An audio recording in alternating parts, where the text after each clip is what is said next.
प्राचीन काल पुराने समय में एक राजा थे। उनके एक पुत्र और एक पुत्री थी।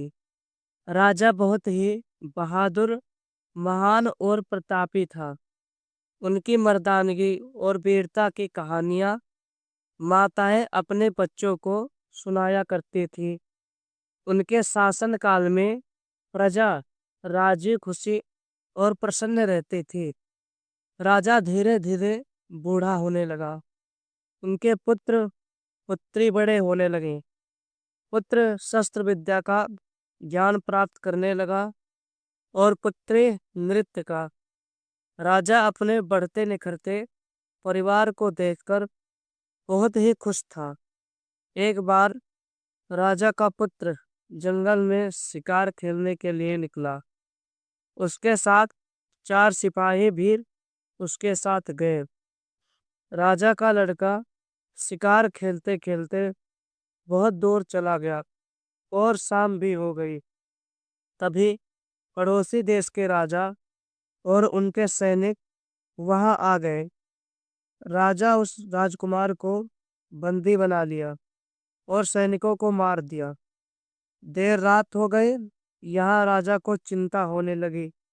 राजा ने सैनिकों को आदेश दिया, जाओ राजकुमार को ढूंढो, कहाँ रह गया, इतनी रात हो गई अभी नहीं आए। सैनिक ढूंढने के लिए जंगल में चले गए। चारों तरफ ढूंढने लगे। पूरी रात ढूंढने के बाद सुबह सैनिक वापस चले आए। राजा ने पूछा, राजकुमार मिले? लेकिन सैनिक अफसोस के साथ सिर झुकाकर बोले, नहीं महाराज, राजकुमार का कोई पता नहीं। राजा बहुत ही चिंतित हो गया। वो कुछ समझ नहीं पा रहा था। राजा ने आदेश दिया, जितने भी सैनिक हैं सबको लेकर चारों तरफ फैल जाओ।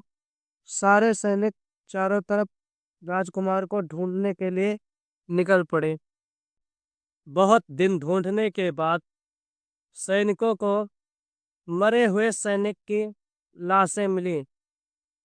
सिपाही वहां से दौड़ते दौड़ते तुरंत राजा के पास लौटकर आ गए और उन्होंने बताया, महाराज, हमें मरे हुए सिपाहियों की लाश मिली है।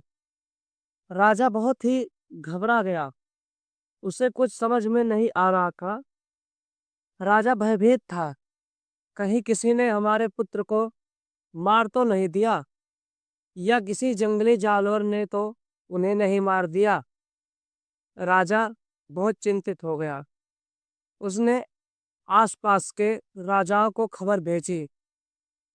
तब राजा को पता चला कि एक पड़ोसी देश के राजा ने उसके पुत्र को बंदी बनाया है।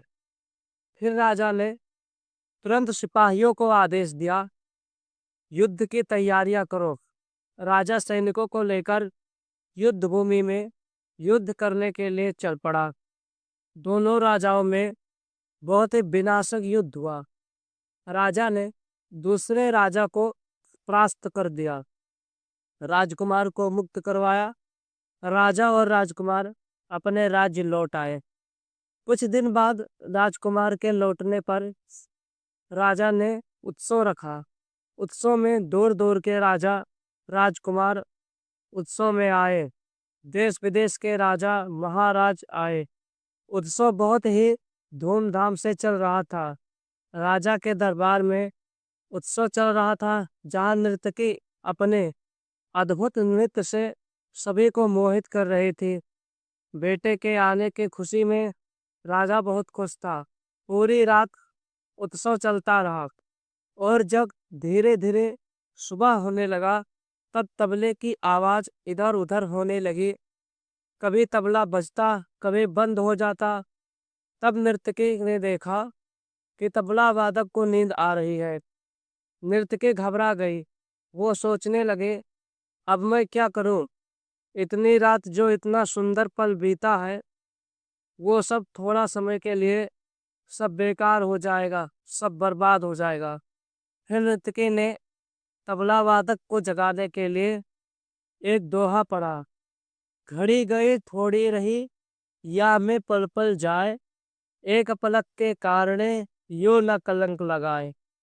जैसे इस दोहे को तबला वादक ने सुना, उसके पैरों तले धरती खिसक गई। वह तुरंत जाग गया और तबला अच्छे से बजाने लगा। यही दोहा राजा के पुत्र और पुत्री ने सुना। पुत्र दौड़ता हुआ आया और उसने अपना मुकुट उतारकर उस नर्तकी को पहना दिया। उसके बाद राजकुमारी आई और उसने अपने गले का हार उतारकर नर्तकी को पहना दिया। राजा सब देख रहा था और कुछ समझ नहीं पा रहा था। राजा जोर से चिल्लाया, ये तुम लोग क्या कर रहे हो? तुम लोग इतने महंगे महंगे अपने मुकुट हार इसे क्यों दे रहे हो? तभी राजकुमार बोला, पिताजी मुझे माफ कर दीजिए। अब तक जो कुछ हुआ है सब मैंने किया है। मुझे किसी ने बंदी नहीं बनाया था। मैं खुद उस राजा को ऐसा करने को कहा था और मैं ये सब इसलिए किया क्योंकि आपकी इतनी उम्र हो गई, आप बूढ़े हो गए, लेकिन आपने मेरे बारे में कुछ नहीं सोचा। आप अभी तक गद्दी नहीं छोड़ पाए। मुझे आज तक राजा नहीं बनाया, इसीलिए मैंने उस राजा से मुझे बंदी बनाने को कहा। और फिर मुझे पता था जब आप मुझे यहाँ से ले जाओगे तब आप जरूर कोई ना कोई उत्सव करोगे। इसीलिए मैंने सिपाहियों के साथ मिलकर आज आपको मरवाने वाला था और खुद राजा बनने वाला था। राजा को ये सब सुनकर अपने कानों पर विश्वास नहीं हो रहा था। वो इस बात पर यकीन नहीं कर पा रहा था कि मेरा बेटा ऐसा कर सकता है। तभी राजा की पुत्री राजकुमारी बोली, पिताजी मुझे भी माफ कर दीजिए। मैं एक महावत से प्रेम करती हूँ और उसके साथ भागने वाली थी, लेकिन आज हम दोनों की आंखें एक दूसरे ने खोल दी कि घड़ी गई थोड़ी रही, या में पल पल जाए, एक पलक के कारण यूं न कलंक लगाए। घड़ी गई थोड़ी रही, आप आज नहीं तो कल सिंहासन राजकुमार को देंगे और मेरा विवाह किसी राजकुमार से करवाएंगे, आज नहीं तो कल। इसीलिए अब थोड़े से ही समय में के लिए कलंक क्यों लगाऊं? राजा सब सुनकर हैरान हो गया और चुपचाप खड़ा रहा। फिर राजा ने तुरंत राजकुमार को पंडित बुलवाकर उसका राज्याभिषेक किया। फिर उसी सभा में राजकुमारी से कहा, पुत्री वर चुनो। राजकुमारी ने वर चुना और उसका विवाह करवाकर र- राजा जंगल में भगवान की भक्ति तपस्या के लिए चला गया। ये कहानी उस राजा की नहीं बल्कि हम सबकी है।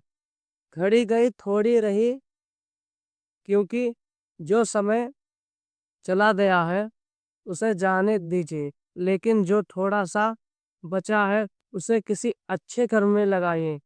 भगवान की भक्ति में, अच्छे कर्म में, अच्छे शुरुआत में लगाएं। अगर आपको वीडियो पसंद आई हो तो सब्सक्राइब जरूर करें। समय गई थोड़ी रही, या में पल पल जाए, एक पलक के कारण यूं न कलंक लगाए।